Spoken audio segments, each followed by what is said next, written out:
anybody who wants to be a part of games should be able to be a part of gaming. If someone's wish is to see what we do and to be a part of what we do in any way, shape, or form, that's insanely humbling. In my general line of work, a lot of our philanthropic initiatives do hit my desk for 343 Industries. It's kind of one of the things that I'm responsible for in my job. And so when Make-A-Wish reached out, they actually reached out directly to 343 Industries because we do a lot of work with Make-A-Wish. It was one of those things that we're always excited to do.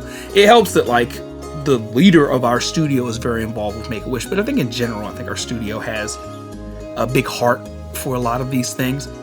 While I was at 343, I was very lucky to just know enough people, and eventually Rob Sempsey, who's the chief of staff, found out that I was a Wish kid and was very passionate about it. So anytime a request came in, he made sure that I was informed and was given the opportunity to be part of them. I'm all about giving back because I'm so grateful for what I have. My entire career has been in some form with Xbox or gaming, so anything I can do to help people have a really cool experience is great. My day-to-day job is to look at talent from all angles and also help our teams to give back to communities.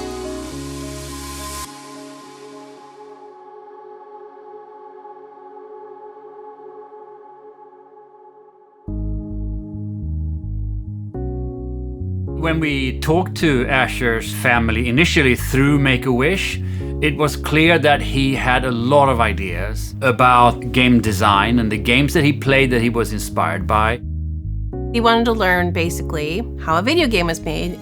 While he was in treatment, he wrote his own game and he drew characters and things like that. Asher had a notebook where he had written out some story ideas, he had character ideas, he had game ideas. But what really blew us away was the fact that he's been working on a script that was built ground up to be an interactive story. And we're like, oh my gosh, how can we make this come to life for him? The idea of doing a virtual thing obviously came to mind.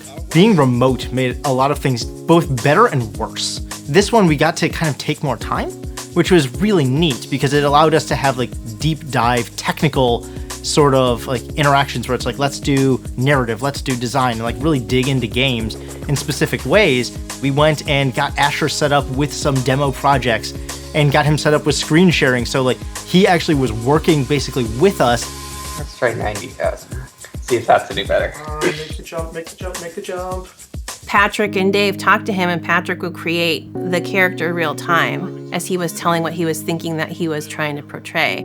Oh my gosh. Oh, dude, Spider Claw. That's awesome. So is that guy, can he explode just once? No, he can explode as many times as he wants. He could see Patrick make it and change it, and he's like, oh my gosh, that is what I'm saying. And just each time seeing that made it all worth it.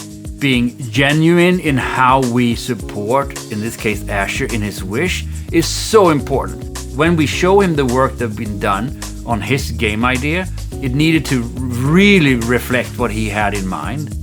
It's what would we do to make this a real game? Small game, but a real version of that. Starting with Asher's ideas made it just it's that bit of magic where it's it is kind of real. It is what he knew and it's his ideas coming to life. That was just so amazing. I mean, if we'd stopped right there, I'd have been totally happy and he would have been too. And then each time we provided the next group with what happened and here's how we presented it, here's his reaction, here's the video. And we did that and there was 4 of those meetings. It's so special and so wonderful to be able to do stuff like that. And just him seeing that it's okay to be in love with video games and be overwhelmed by this stuff. It's we're all smiling too.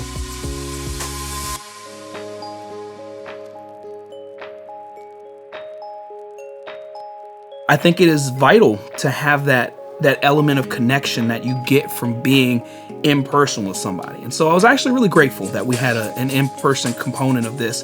The in-person experience is when we can really have the surprises. And all of a sudden, when Asher walked in and saw a balloon sculpture to Minecraft, he didn't know it was coming. And just you can't hide just that reaction.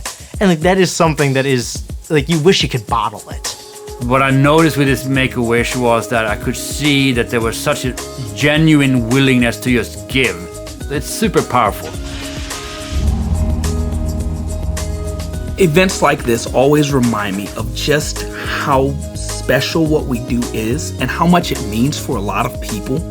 It's already a wonderful space to exist in for just fun purposes, but then you start to peel back the onion on how people create these experiences and how people can be a part of these experiences. I want to be able to share something that's going to help them pursue this passion that they obviously have.